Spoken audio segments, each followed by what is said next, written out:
motion. Call it a mom's adoration. Today is mag-unbox ako ng isang blush on. Ito ay ang Canmake. Ayan, ito. Canmake Glow Floor Cheeks. Ayan.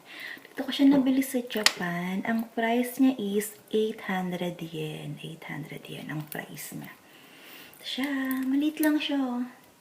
Ayan. Ito na. Open natin. Hirap.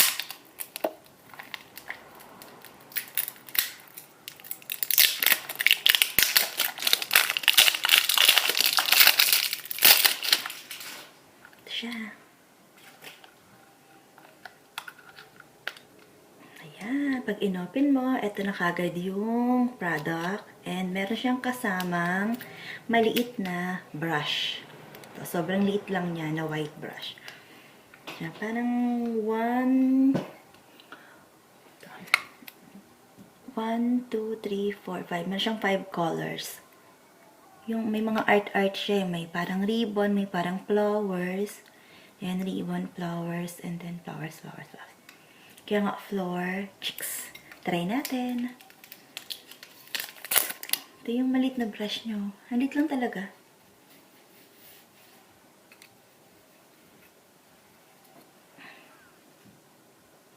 Ayan, pag nilagay mo na siya sa brush, mix mo yung color niya. Ayan siya. Kita kaya? Pag sa skin, hindi masyado makita. Try natin.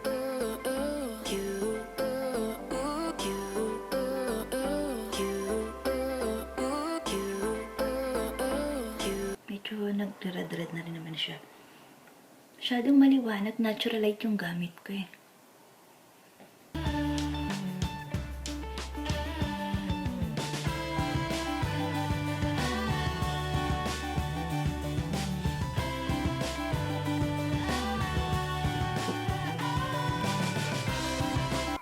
So far, so good.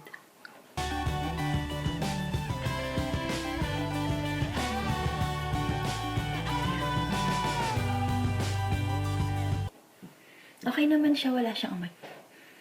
Well, parang sabong mabango. Pero hindi siya sobrang ganun kabango. Parang medyo walang amoy na merong konti. Nag-glow naman yung skin ko, tsaka okay naman siya gamitin. I think pwede rin siyang gamitin sa, hindi ako naglagay ng eyeshadow. So, I think pwede rin siyang gamitin as eyeshadow.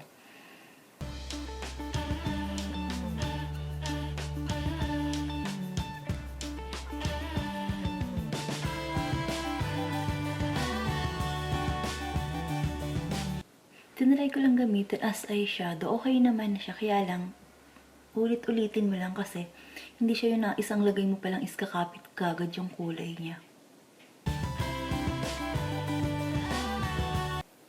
Ayan. Kasi ito nga yung nilagay ko sa cheeks, diba? Ilang beses ko siyang nirab para lang kumapit. Pero okay, day blush on na gagamitin yung everyday makeup niya sa itong blush on. Okay siya gamitin. Ayan.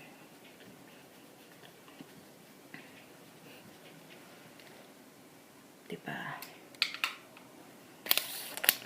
Maliit lang siya, no? Mahirap gamitin yung brush kasi sobrang liit lang. Ayan.